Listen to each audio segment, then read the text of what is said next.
semblable à celui dont on détourne le visage. Voyez-vous, frère, le péché va faire qu'on puisse te rejeter. Dès que tu mets les pieds chez quelqu'un, tout le monde garde son téléphone. On sait que tu es un voleur. Tu vois comment on te rejette? On sait. Dès que tu arrives chez nous, et déplacer les téléphones. Ces frères-là, ils volent les téléphones. Si j'ai mes jeunes filles de 18 ans, un impudique vient d'arriver ici. Déplacé.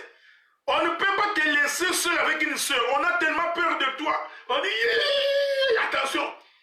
Attention. Kobetox vient d'arriver. Donc, on t'a même surnommé Kobetox. Tu es celui dont on détourne les regards. Et tu te plains pourquoi on ne t'aime pas. Mais pourquoi on va t'aimer? Pourquoi doit-on aimer un homme qui est rempli du péché? Est-ce que vous comprenez? Donc les frères ne peuvent même pas sortir de ça avec sa femme parce qu'il a tellement peur, il dit mais cet homme est dangereux, il va commencer à draguer ma femme. Donc dès qu'on te voit causer avec une soeur, tout le monde tremble. Tout le monde comme il dit, oh, attention, Keba, il est dangereux cet homme-là. Donc tu es celui dont on détourne les regards. On ne peut pas te faire confiance. Ouais, frère. Je ne peux pas dire, écoute, bien aimé, va me retirer 500 € là-bas, 500 $, amène-moi. Nous savons que ça ne va pas arriver. Tu vas venir, là tu fouilles, tu vas fouiller l'église pendant 1 mois, 2 mois et demi. Tu fouilles. Tout le monde se détourne de toi. Est-ce que tu vois ça? On ne te fait plus confiance. Esaïe, je rentre dans Esaïe. Nous n'avons fait de lui aucun cas. J'aime ça, frère, parce que Esaïe répond. Esaïe maintenant explique de quoi il est question. Il dit, cependant, c'est son qu'il a porté. Vous voyez, frère? Donc, c'était un corps du péché. Est-ce que vous comprenez ça? C'est pourquoi les Juifs ont dit, tu n'as pas encore 50 ans. Donc, c'était un corps du péché. Ce sont nos douleurs qu'il s'est chargé. Et nous l'avons considéré comme puni, frappé de Dieu et humilié. Il était blessé pour nos péchés, brisé pour nos iniquités. Le châtiment qui nous donne la paix est tombé sur lui et c'est par maîtrise que nous sommes guéris. Frère, tu veux qu'on te prêche comment? Nous sommes en train de t'expliquer que le Seigneur est venu pour porter ton... pour qu'il t'accorde les repos, pour que tu entres dans le 7e jour, pour que tu entres dans le sabbat. Il faut la 50e année. Oh, écoutez frère, je vous avais dit que lorsque tu rentres dans le repos, tu te reposes de tes œuvres, c'est-à-dire les œuvres du péché t'abandonnent. Voilà pourquoi je vous avais dit, le jour de la Pentecôte s'est accompli le 50e jour. Est-ce que vous me suivez, frère? La Bible dit, Jésus étant ressuscité, il est apparu aux disciples pendant 40 jours. Bon, vous savez, frère, des fois quand j'ai des inspirations comme ça me bouscule la tête.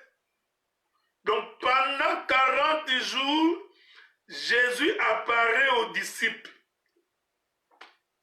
J'ai dit, 40 jours après, Jésus va monter. La Bible dit que 10 jours après, le Saint-Esprit va descendre.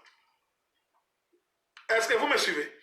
Donc, quand tu prends de la résurrection de Jésus jusqu'à la venue du Saint-Esprit, ça fait 50 jours.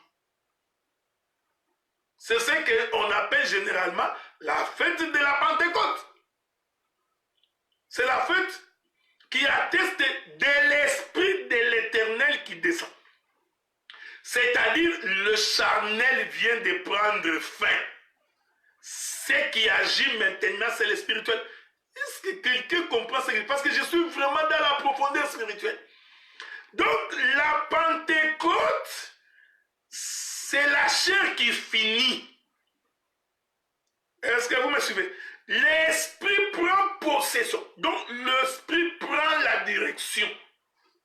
C'est à ce moment-là qu'on peut voir Abraham. Or, écoutez frère, les 40 jours où Jésus est en train d'apparaître aux disciples, tu ne peux pas voir ça. C'est l'ombre du temps de la loi. Il apparaît. Il monte 10 jours après. Le Saint-Esprit descend. Nous comprenons que c'était Moïse qui descendait avec la table des lois. Parce que ici, frère, j'aime ça, j'adore ça. Parce qu'ici, les 10 jours qui séparent la montée de Jésus et la descente du Saint-Esprit, c'est tout un sacerdoce. Et nous disons, c'est Moïse qui descend avec la table de la loi. Mais cette table de la loi, j'avais déjà expliqué ces choses, frère. En réalité, ce n'est qu'une seule loi. C'est la loi de Dieu, c'est le Saint-Esprit de Dieu. Est-ce que vous comprenez? Donc, souffrez avec moi que je rentre de l'autre côté. Lévitique, je rentre d'abord là-bas. Ah, nous sommes en train de jouer au tennis, le ping-pong. Nous jouons au ping-pong, ok? Lévitique 25. Il est écrit. Souffrez, souffrez. La Bible dit. Le verset 9. Le 10e jour du 7e mois, tu feras retentir les sons éclatants. Est-ce que quelqu'un comprend ici, frère? Les sons, j'aime les doctorats, frère. Parce que tu vois, les doctorats, ça te permet d'entrer dans les détails. Parce que vous savez, la maison de Salomon c'était comme une labyrinthe. Hein? La maison de Salomon était comme un labyrinthe. C'était un appartement c'était une demeure de plusieurs pavillons. C'est pas moi qui dis, c'est le livre des Cantiques qui explique que la demeure de Salomon avait plusieurs entrées, plusieurs sorties. Donc, le doctorat, c'est le ministère qui te fait passer dans les différents couloirs de la demeure de Salomon. Tu vois ça, frère? Nous ne prêchons pas comme des prophètes, on ne prêche pas comme des pasteurs, pas comme des évangélistes. Donc, nous, quand nous prêchons, nous sommes en train de circuler dans les pavillons de la demeure. La demeure est unique, mais il y a plusieurs. Est-ce que vous comprenez ça? Nous tournons à gauche, nous tournons à droite, nous tournons. Jusqu'à ce que tu comprendras. Et tu ne vas pas échapper, frère. Regardez. La 50e année, les sons de la trompette doivent être éclatants. C'est-à-dire, ça doit crier. C'est ce que je voudrais expliquer, frère. La trompette doit crier. J'aime ça. Oh, quand nous avons lu avec vous le livre de Josué, dans son chapitre 6, il est écrit, je relis ça pour vous, pour que tu ne dises pas que tu n'avais pas entendu. Il est écrit ceci.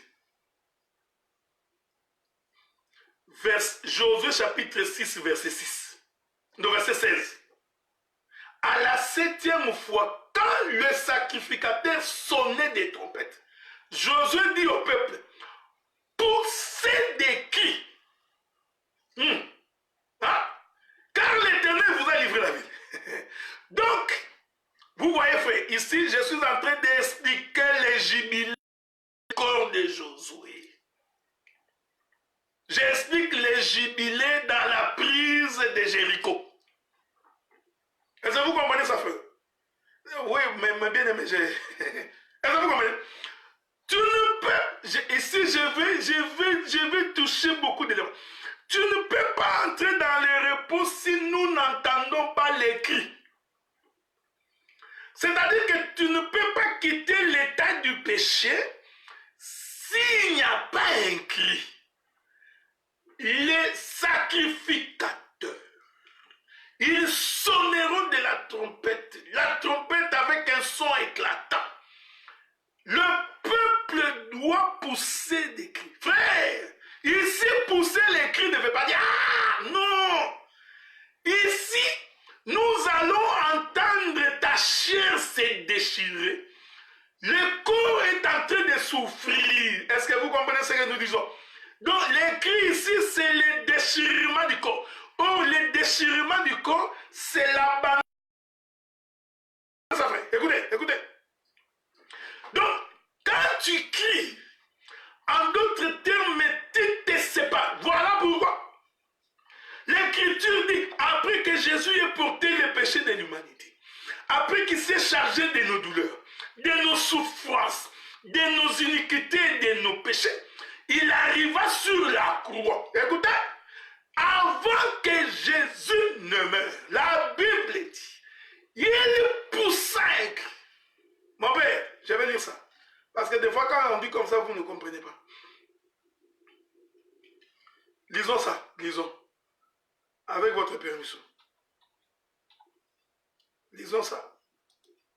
J'aime la Bible, frère. J'aime la Bible.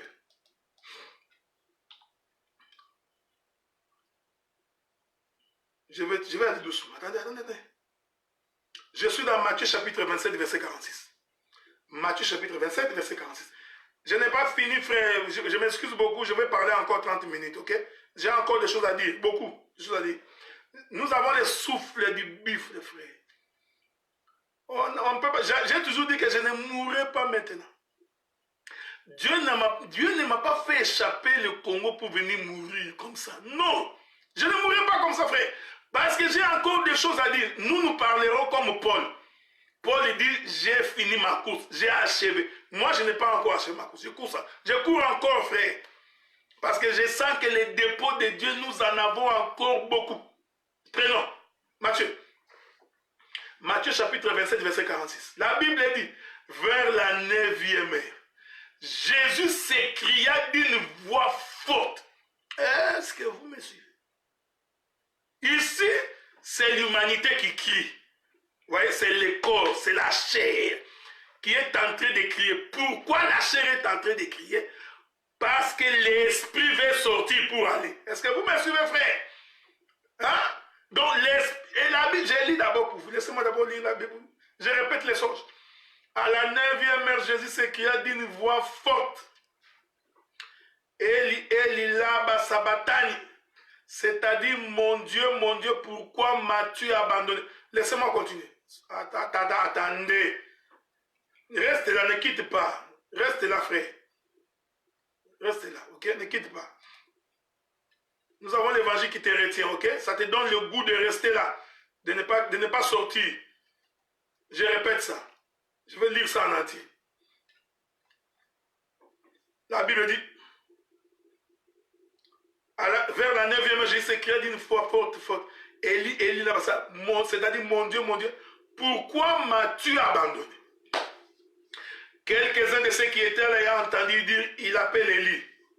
Aussitôt, l'un d'eux courut prendre une éponge qu'il remplit de vinaigre et l'ayant fixé à un roseau, il lui donna à boire.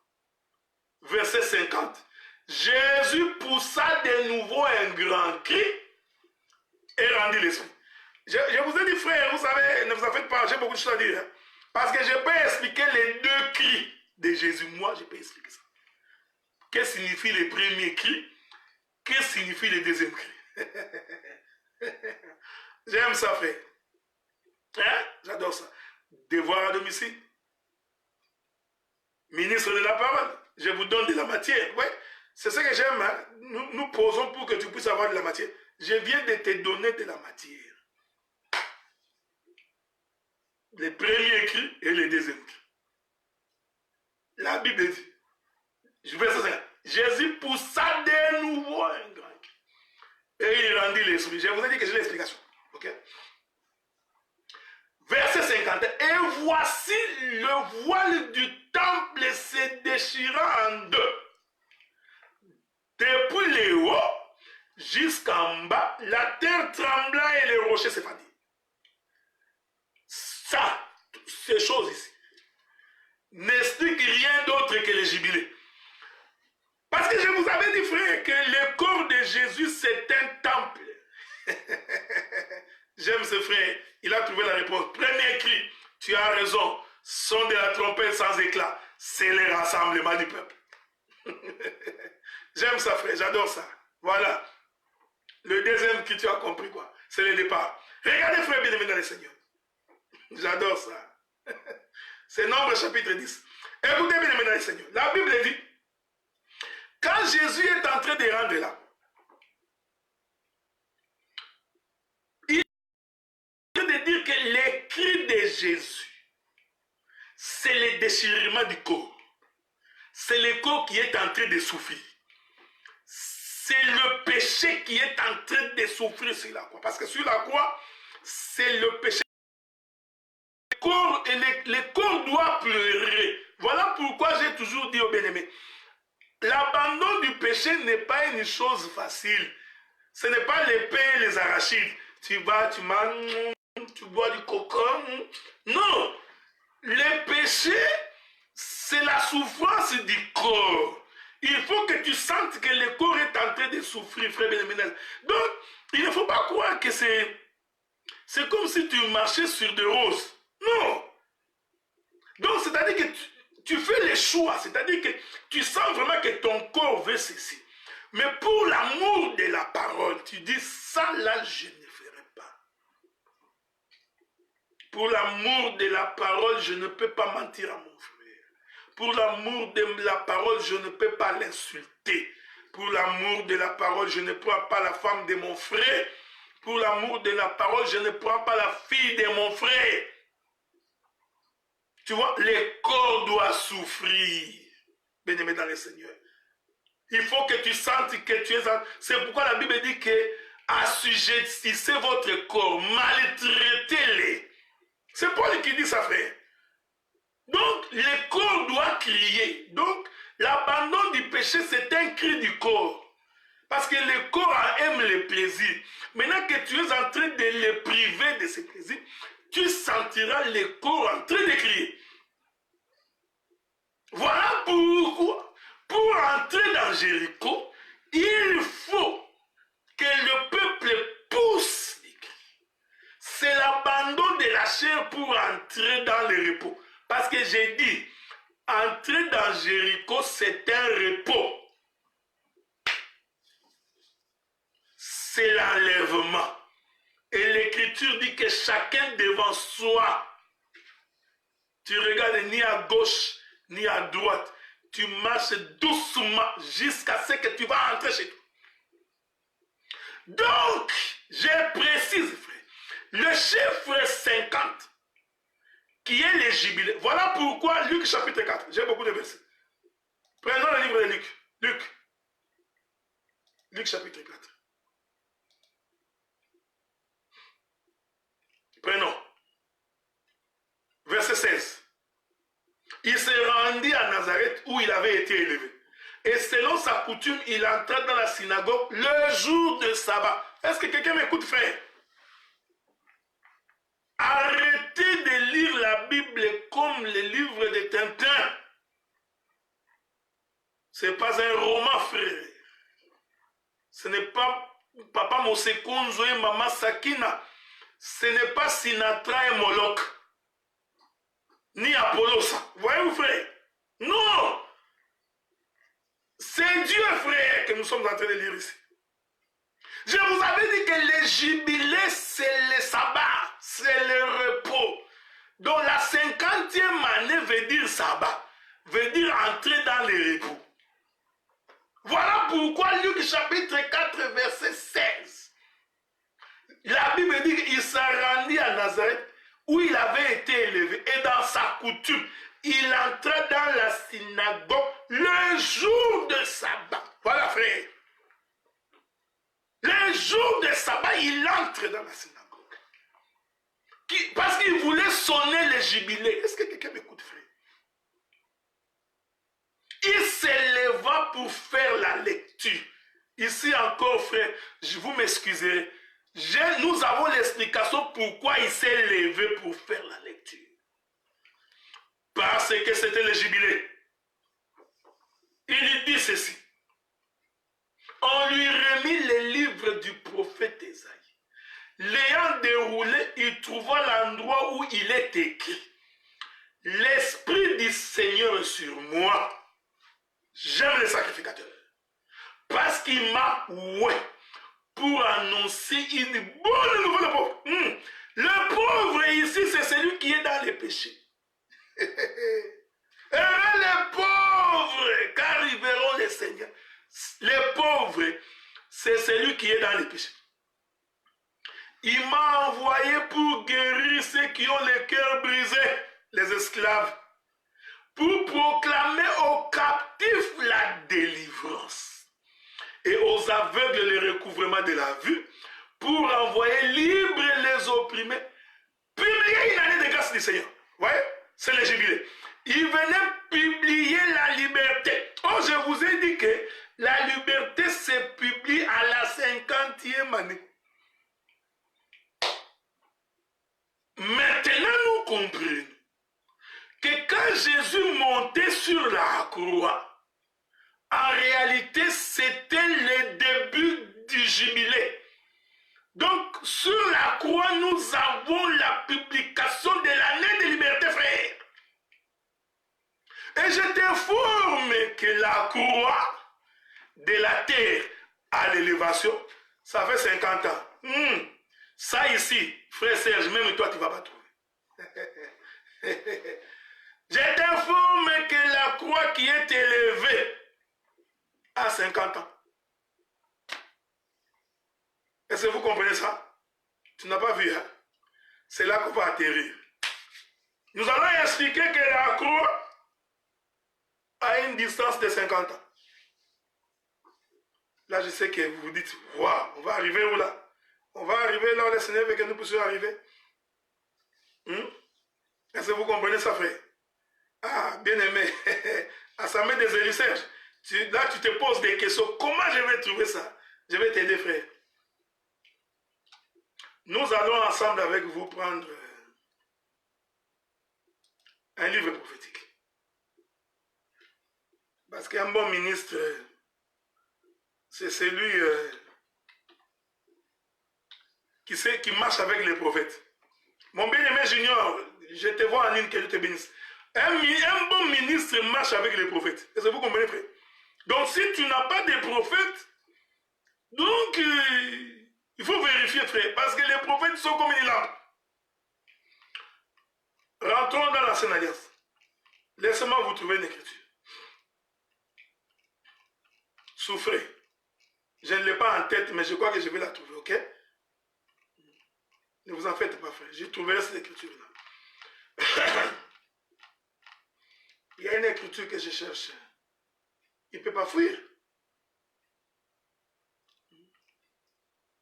Prenons le livre d'Esther, je crois.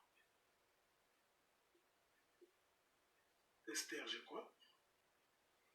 Avec votre permission. Ça ne peut pas me fuir comme ça. Voilà, Esther.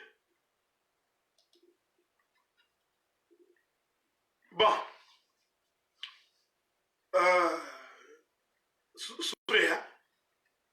Parce que si je ne vous donne pas l'écriture, vous risquez de ne pas comprendre ce que je vais dire. Je suis en train de chercher une écriture dans les livres d'Esther. Je crois que ça doit être Esther chapitre 4, je crois. Souffrez parce qu'avec l'écriture à l'appui, nous pourrons avancer doucement pour que chacun de nous puisse bien saisir ce que nous allons dire. Voilà. J'aime ça. Ça n'allait pas fuir. Ça n'allait pas fuir. Mon bien-aimé, partout n'est pas très loin du royaume. Je vais dire ça comme ça. Mon bien-aimé, partout n'est pas très loin du royaume. Le royaume est plus proche de toi. Mais ce n'est pas ça que je voulais dire. Parce qu'il faut démontrer la croix. Prenons. Nous prenons le livre d'Esther. Esther, le chapitre 5. Je vais vous lire 2 versets et puis nous allons directement entrer. Toujours pour expliquer les jubilés, frère. Esther chapitre 5, verset 14. Zeresh, sa femme et tous ses amis lui dirent qu'on prépare un bois haut de 50 coudées. Est-ce que vous me suivez? Suivez-moi bien. Je vais balancer la nuit. Qu'on prépare un bois haut de 50 coudées. Demain matin, demande au roi qu'on y pende Mardoché. Puis tu iras joyeux au festin avec le roi. Cet avis a plu à Aman. Il fit préparer le bois. Non, non, non. Cette écriture-là, j'ai comme l'impression que le Saint-Esprit est à l'œuvre, frère. Je vais retourner là-bas. Hein? Je retourne là-bas. Esther chapitre 5, frère. Esther chapitre 5. Avec votre permission. Chapitre 5. 14 année. Il est écrit. Je relis ça, frère. On peut remonter à partir du verset 12, si vous voulez. La Bible dit, il ajouta, je suis le même seul, et que la reine Esther ait admis avec le roi au festin qu'elle ait fait. Je suis encore invité pour demain chez elle avec le roi. Mais tout cela n'était d'aucun prix pour moi, aussi longtemps que je verrai Mardoché, les Juifs, assis à la porte du roi. Zeresh, sa femme et tous ses amis lui disent qu'on prépare un bois haut de 50 coudées. Demain matin, demande au roi qu'on y pende Mardoché. Puis tu iras joyeux au festin avec le roi. C'est ta vie pris à Aman, il fut préparer les bois. Regardez, je vais aller doucement. J'ai voulu vous ajouter une autre écriture, hein, toujours là-bas. Comme ça, on va doucement marcher pour aller descendre. Ajoutez une autre écriture. Avec votre permission, je vais très vite dans une écriture. La Bible dit, je suis dans Esther toujours, le chapitre 7, verset 9. Esther, chapitre 7, verset 9. Et Arbona, l'un des eunuques, dit en présence du roi, voici le bois préparé pour Aman, pour Mardoché, qui a parlé pour les biens du roi, et dressé dans la maison d'Aman, à une hauteur de 50 coudées. Et le roi dit, qu'on y pende Aman. Bon, voilà maintenant le ministère, frère. C'est ici maintenant que nous allons dribbler. Regardez. Aman préparait la mort de Mardoché. Suivez-moi bien, frère, parce que ici, si tu n'as pas le Saint-Esprit, c'est fini, tu es perdu. Aman préparait la mort de Mardoché. Il voulait la mort de Mardoché. Or, Aman, c'était un mauvais. Suivez-moi bien, frère. Aman, c'était un homme rempli de péchés. Mais il a préparé le bois. Parce que je vais virguler ici de deux manières. Pour expliquer comment Jésus est à la fois Aman et Mardoché. Suivez. Il prépare l'endroit où, selon Aman, Mardoché doit être pendu. Et l'Écriture dit, le bois qui va servir de pendaison de Mardoché devait être de 50 coudées. Oh, vous savez faire. 50 coudées, c'est-à-dire en quittant la terre vers le haut. Donc on doit prendre Mardoché, on doit aller le crucifier sur le bois. Nous comprenons que le bois qui a été élevé, c'était le lieu de sacrifice. En d'autres termes, ce bois représentait la croix. Or, écoutez bien, mesdames et seigneurs, sur la croix, selon Paul, Paul dit, c'est l'acte dont les ordonnances nous condamnent. C'est-à-dire que c'était le péché qui doit être crucifié à la croix. Est-ce que vous me suivez? Or, Mardoché était un innocent. Maintenant, nous comprenons que la croix, le bois qui a été élevé de 50 coudées, c'est-à-dire, si on te prend des bas pour aller te mettre sur la croix, en réalité, on te fait quitter la terre pour le ciel. Hein, est-ce que vous voyez?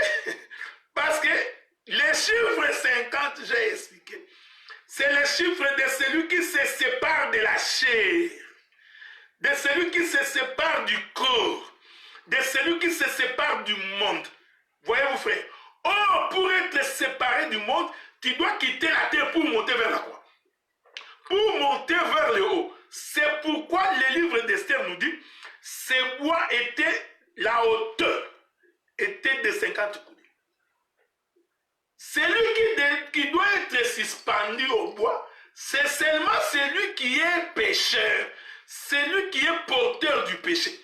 Voilà pourquoi Aman, tout en préparant le bois, où il pensait que Mardochée devait être pendu, en réalité, cet Aman-là était lui-même l'image de celui qui doit être pendu au bois.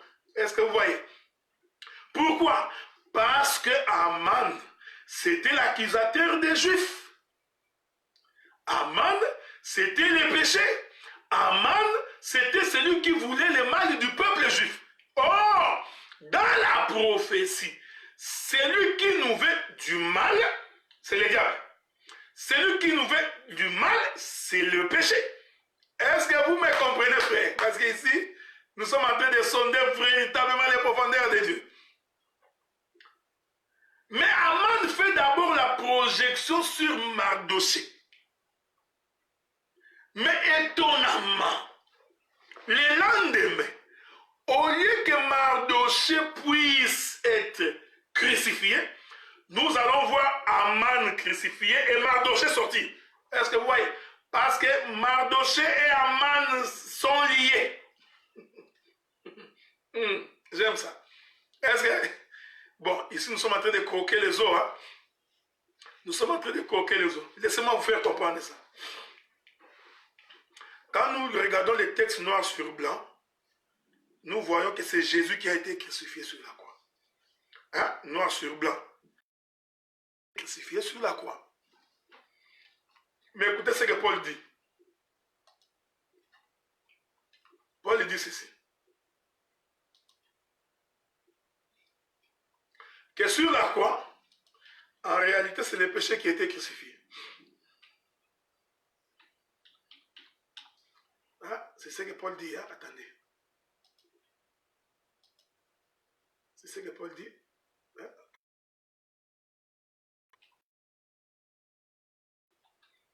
Je vais vous trouver l'écriture, hein?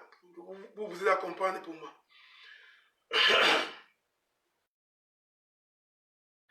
Colossiens chapitre 2, verset 14.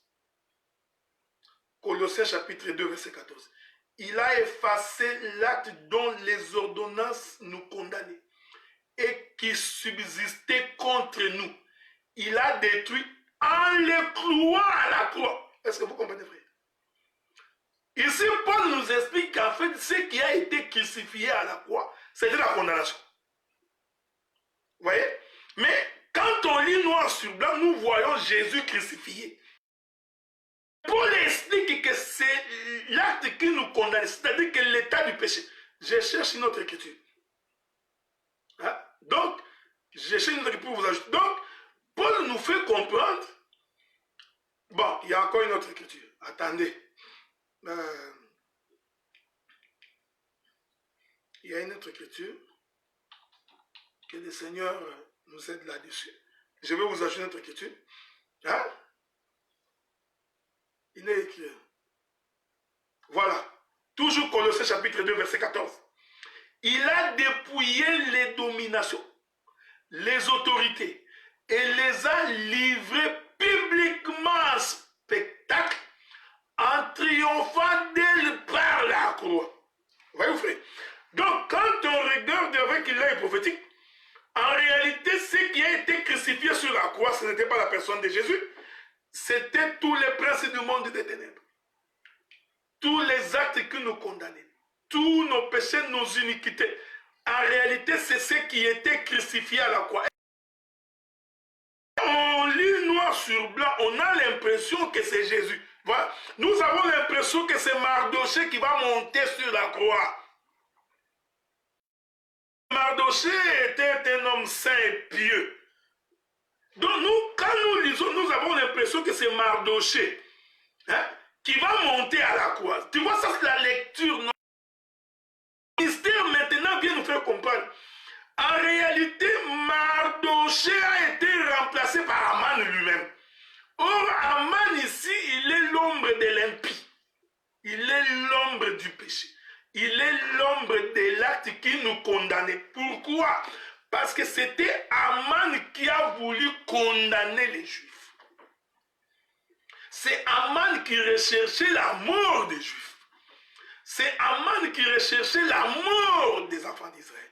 C'est donc lui qui va maintenant être crucifié sur la croix, être livré en spectacle sur la croix. Est-ce que vous comprenez? Donc il y a ici un mouvement qui montre sur la croix, c'est le Seigneur Jésus-Christ. C'est-à-dire c'est la crucifixion de l'acte qui nous condamne. Or, quand Aman est condamné, automatiquement Mardoché prend la place d'Aman. Je n'ai pas le temps pour rentrer dans les détails. Parce que le roi a posé la question, que feront-on à un homme qui? On dit, prenez cet homme, mettez-le sur la monture du roi. Voyez-vous, frère? Donc nous comprenons maintenant qu'il y a un mouvement, c'est que Mardoché, par la mort d'Aman, Mardoché va être élevé. Est-ce que vous voyez, frère? La mort et la résurrection. Or, le bois sur lequel Aman a été pendu, ces bois étaient de 50 coudées. C'est-à-dire de la mort à la vie. C'est ça le sens du jubilé. Un homme qui a connu le jubilé, c'est un homme libre du péché. Donc nous comprenons que quand Israël est entré dans Jéricho, il y a tout un mouvement d'ordre prophétique. La croix s'y trouve la rédemption dans tous ces mouvements-là. Et quand ils entrent, en réalité, c'est l'enlèvement. Je vais lire le verset que les bien-aimés Jean-Didier m'a donné. C'est aussi un très bon verset. Romains chapitre 6, verset 6. On va finir par là. Voilà. Que mon Dieu te bénisse, frère. Il est écrit, en effet, je vais commencer par le verset 5. En effet, devenir une même plante avec lui, par la conformité à sa mort, nous le serons aussi par la conformité à sa résurrection. Sachant que notre vieil homme est avec lui, afin que le corps du péché fût détruit, pour que nous ne soyons plus esclaves du péché. Est-ce que vous voyez ça? C'est pourquoi je vous ai dit que sur la croix, c'était le péché qui a été crucifié. Voyez-vous, frère? C'était la chair, le corps. C'était les 6 jours de la création. Les 6 premiers jours de la création ont été crucifiés à la croix. Le jour du travail de l'homme, le salaire du péché, crucifié. Une fois que c'est crucifié, j'explique que c'est Aman. Et nous disons que la croix avait une longueur de 50 coudées. Selon les livres d'Esther. Parce que ça doit être élevé de 50 coudées la hauteur du bois. La hauteur du bois où Aman doit être crucifié. J'ai expliqué qu'Aman c'est Christ, c'est Jésus dans l'état du péché qui est crucifié. Jésus péchait. Parce que la Bible dit que Dieu a fait de lui péché. Donc, celui qui a été crucifié sur la croix, c'est un péché. Donc, c'est Aman. Or, la hauteur du bois de la crucifixion est de 50 coudées. Après 50 coudées, vous voyez, après 50 coudées, nous sortons. Voyez-vous, nous sortons après 50 coudées. C'est le repos. C'est le véritable sabbat. Est-ce que vous voyez ça, frère? Et le repos, c'est traduit par Mardoché. Qui top. Symbio. Voilà, bien aimé dans le Seigneur. J'ai fini. Vous avez été très nombreux à nous suivre aujourd'hui. Et je crois que le Seigneur se souviendra de vous et qui bénira tout un chacun de vous.